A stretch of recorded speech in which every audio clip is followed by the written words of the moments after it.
Daleko za polárním kruhem. 1000 kilometrů od severního pólu leží souostroví Špicberky. Polární ráj. V minulém století v zimě souostroví svírala vrstva ledu a teploty pod -30 stupňů. Poslední roky teplota sotva klesne k -15 stupňům.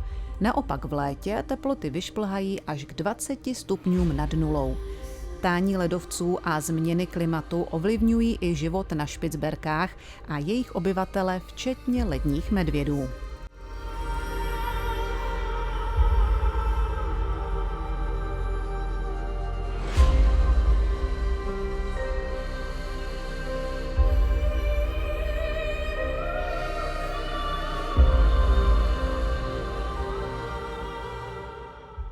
Longyearbyen. Na severní pól je to blíž než do Osla.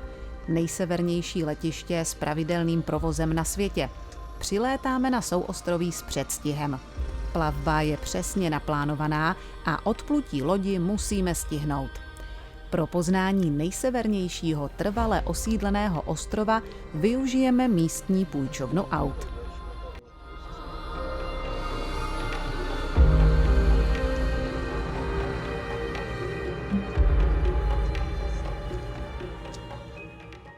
Zázemí nám bude dělat Meriens Polarik, dříve hornická kasárna přestavěná na útulný hotel, včetně restaurace.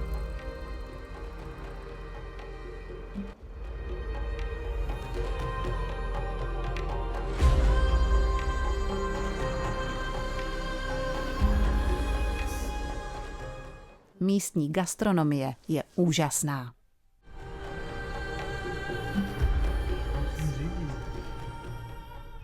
Turistický zájem o polární oblasti pomáhá 3000 městu přežít. V podstatě je na turismu závislý. V zimním období zde noc trvá 3 měsíce. Za to v létě slunce nezapadne a pořád krouží nad obzorem. Můžete se tak i v létě o půlnočního svitu slunce prohánět na 4kolkách, plout okolo plazů ledovců nebo pozorovat velryby, tuleně a lední medvědy v jejich přirozeném prostředí.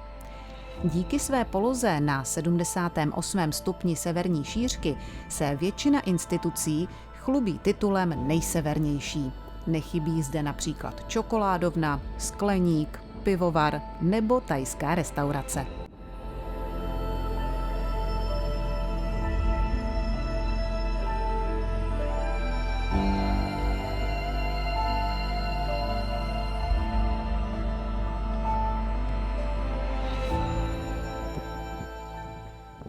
Že se jedná o bývalé hornické město, je vidět na každém rohu.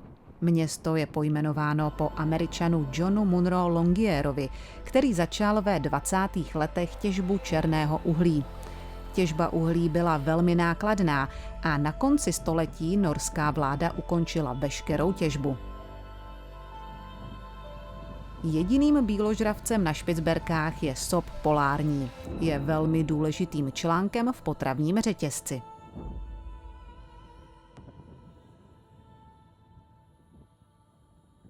My už začínáme plnit paměťové karty našich fotoaparátů. Ovšem vlivem globálního oteplování se populace soba snižuje. Kopyta sobů jsou perfektně přizpůsobená pro život v Arktidě. V letním období, kdy půda je rozbahněná, svou váhu rozloží na větší plochu, aby se nebořil, a naopak v zimě slouží jako sněžnice. Kopytem je schopen rozbít tvrdý led a dostat se tak k potravě pod ním.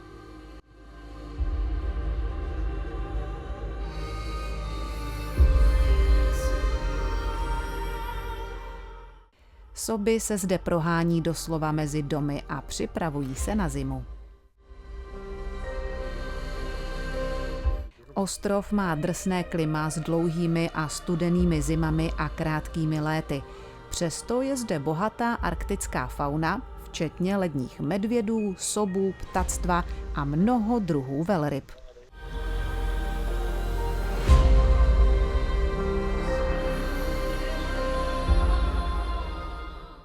Běluhy plující okolo ostrova nás už nabádají k vyplutí.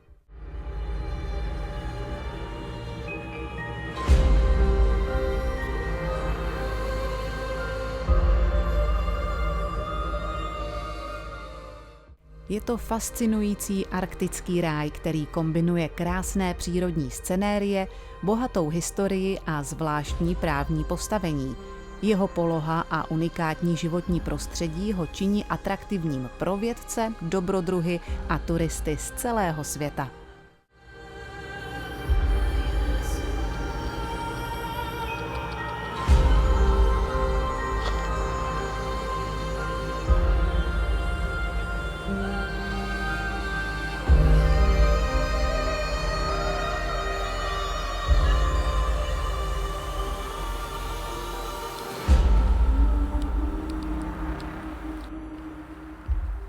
Přejezd do přístavu zabere jen pár minut a už se nemůžeme dočkat, až vyplujeme na naší lodi.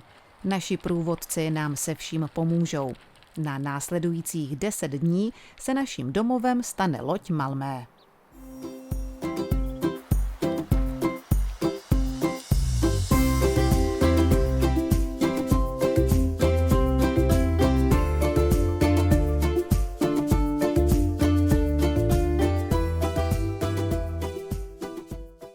Bezpečnost na prvním místě.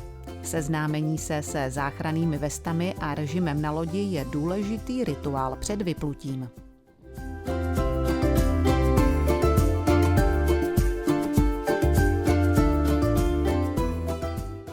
Odvázat lana, dát povel na můstek a můžeme vyplout.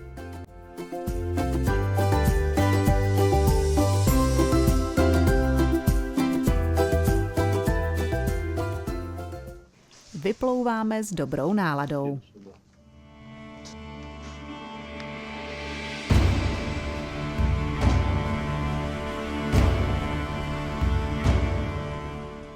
Může se stát cokoliv a je dobré být připraven.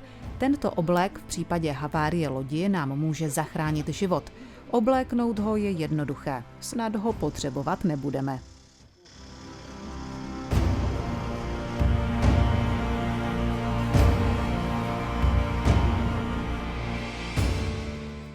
Na lodi se můžeme pohybovat kdekoliv. Na můstku je to ovšem nejhezčí. Z tohoto místa máme přehled po okolní krajině.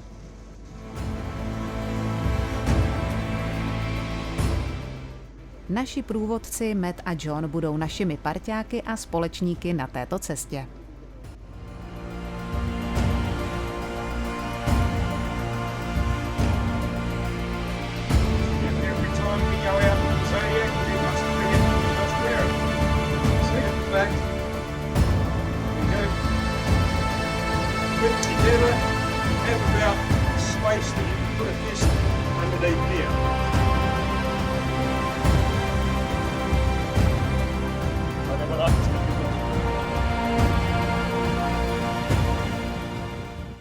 Postupně propojujeme Grónské moře, Severní ledový oceán a Barentsovo moře. Vplouváme do arktického ticha, krajiny, kde vládnou drsné podmínky. Doprovázet nás bude pouze klapavý zvuk motoru lodi.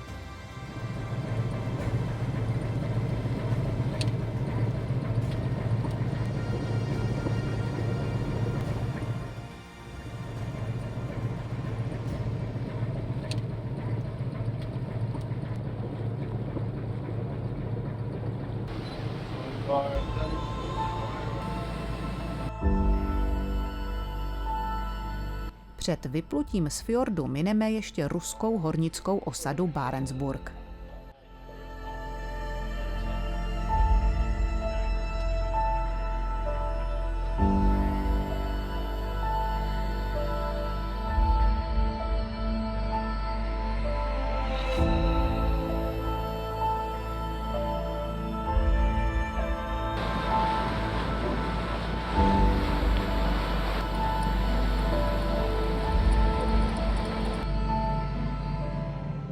Pro fotografování a natáčení zdejší přírody se k břehu nablížíme nafukovacími čluny, zodiaky.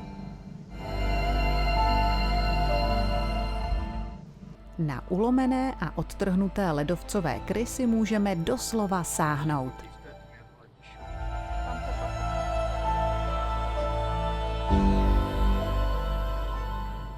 Jedním ze zdejších predátorů na pevnině je liška polární. Když se mladé alky učí létat, nevždy se to povede a jejich let končí přímo pod útesem na břehu. Stačí si tuto snadnou kořist jenom sebrat.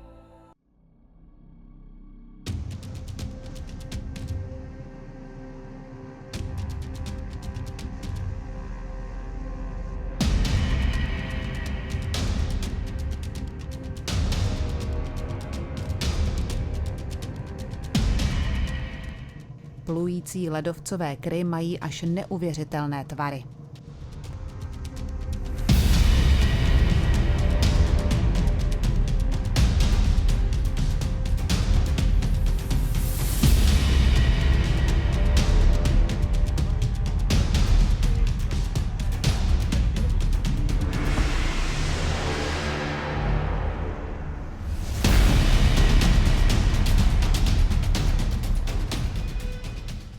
Ubývání ledových ker v oblastech Arktidy je částečně dáno globálním oteplováním. Tento jev má důsledky nejen na místní ekosystémy a biodiverzitu, ale také může ovlivnit globální mořské hladiny. Ztráta ledových ker má dopady na místní klimatické podmínky a ovlivňuje život nejen místních obyvatel.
Další naší zastávkou je Texas Bar. Lovecká chatrč postavená roku 1927 norskými lovci. Proč se jí říká zrovna Texas Bar, to už nikdo přesně neví. Místo na nás dýchá svou historií a okolní krajinou. Zanecháváme v památeční knize pozdravy a jedeme dál.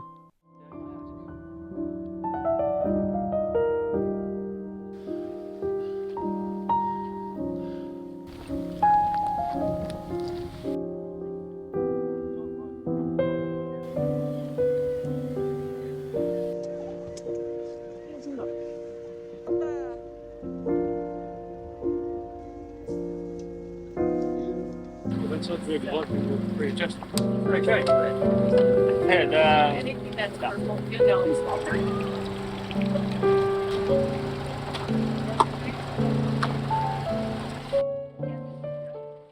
Tuleň vousatý zaujme svým masitým čenichem. Na jeho konci má obzvláště vyvinuté hmatové husté fousy bílé barvy, mokré jsou rovné, suché se kroutí. Tito nádherní mořští živočichové jsou zvláštní svou schopností přizpůsobit se životu v těchto oblastech, kde se setkává voda s pevninou. Vrstva tuku tvoří až 50% jeho váhy.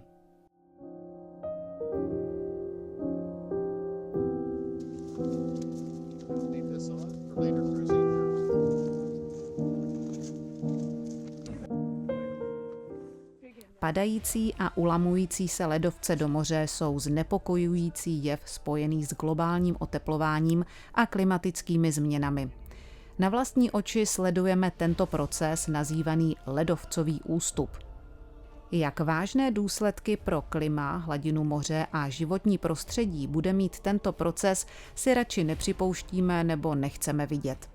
Ta změna ale musí jít od nás. Člověk musí změnit své chování, abychom dalším generacím přenechali planetu takovou, aby se za nás nemuseli stydět.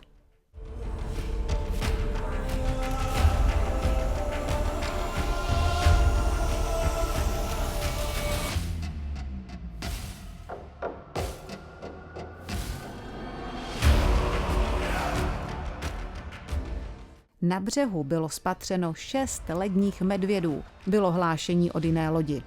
Fjord pár hodin od nás. Mrši na mrože, na které hodují medvědi, hned jsme tam vyrazili. Vzhledem k bezpečnosti můžeme medvědy pozorovat pouze ze Zodiaku. Na břehu bychom byli jejich kořistí my.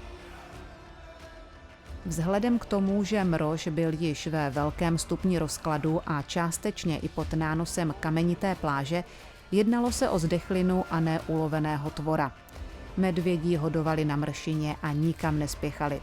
Měli jsme tak na pozorování těchto nádherných tvorů dost času.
To, jak je důležité mít tukové zásoby a být připraven, když led ustoupí na sever, můžeme vidět na tomto medvědovi. Pokud brzy něco neuloví, nemusí přežít toto léto.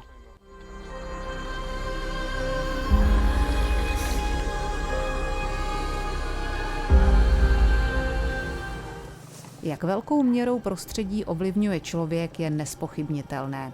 Příkladem je tento tuleň chycený do rybářských sítí a odsouzený jako snadný úlovek.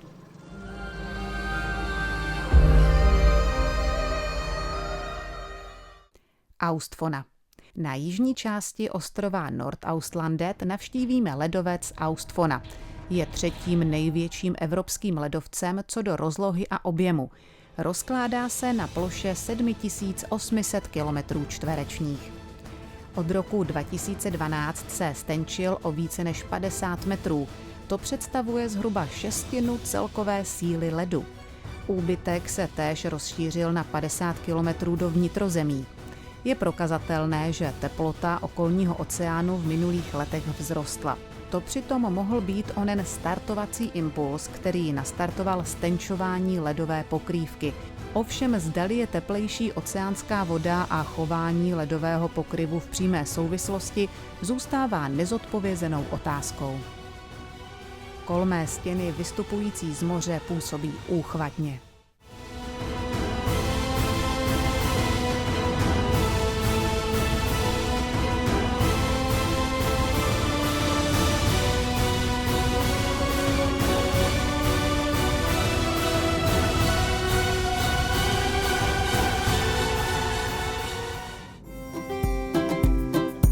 Jáčku, dochází baterka. Právě zde je příležitost k otužování. Martina na vlastní kůži vyzkouší teplotu ledové vody. Když skočí do vody první, ostatní se přidají. A plav k ledovci, já tě mám s ledovcem.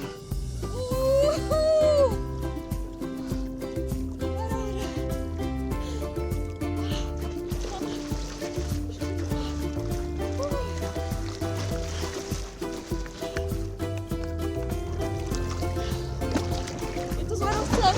To miláčku, jako sorry, ale...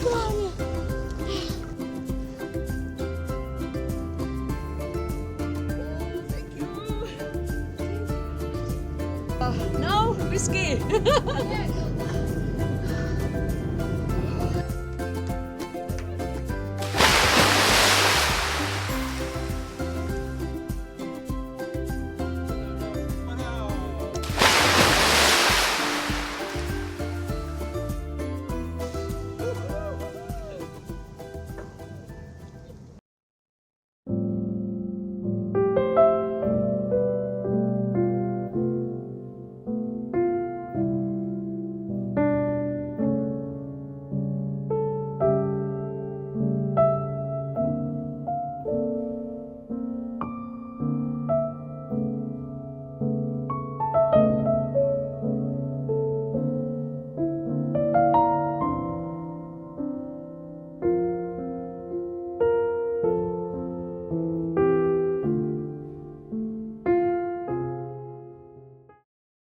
Pokračujeme dále za doprovodu velryb a doufáme v pozorování ledního medvěda lovícího na kře ledu.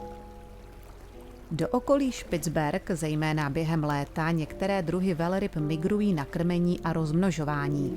Důležitým ukazatelem je, že tento počet se zvyšuje. Omezování lovu a ochrana přírody k tomu přispívá velkou měrou. Nicméně stále najdeme velrybí maso na jídelníčku některých restaurací. Pozorování těchto velryb je pro nás nezapomenutelným zážitkem.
Kolem ostrova Amsterdamoja v severozápadní části Špicberk jsme nejdřív zkontrolovali fjordy, zda zde není medvěd, a následně celé odpoledne se věnovali mrožům.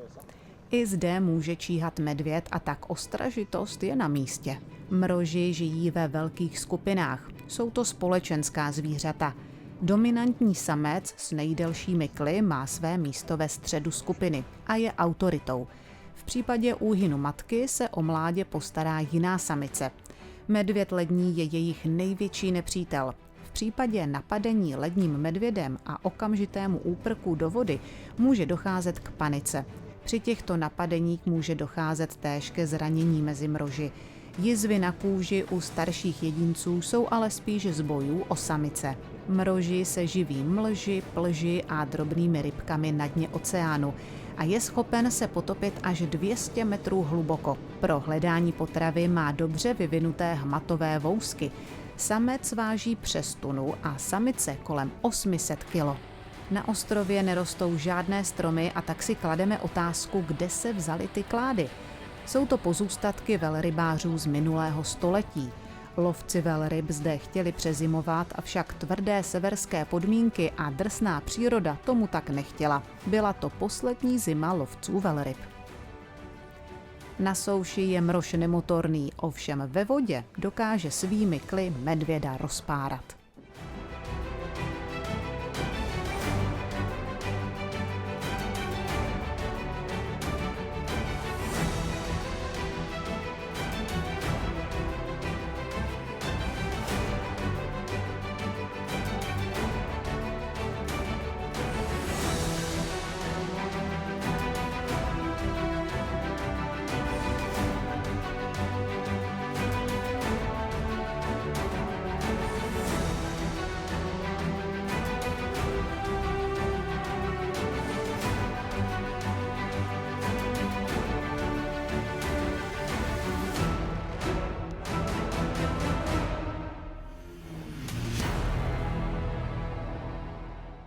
Další naší zastávkou je ledovec Esmarkbreen a i zde na ledových krách může lední medvěd lovit svou potravu.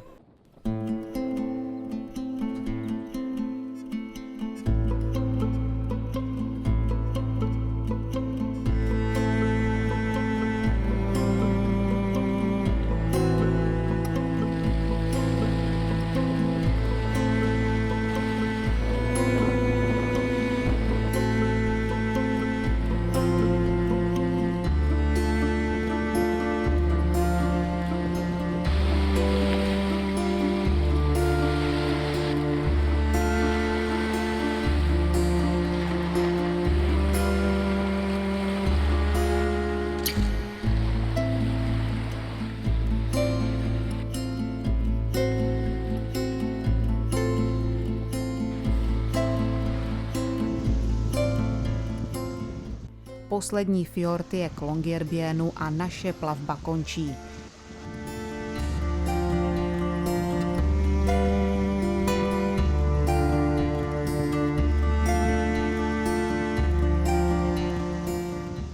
I když se neodvážíme vysněnou fotku ledního medvěda na ledové kře, vzpomínky a zážitky stojí za to.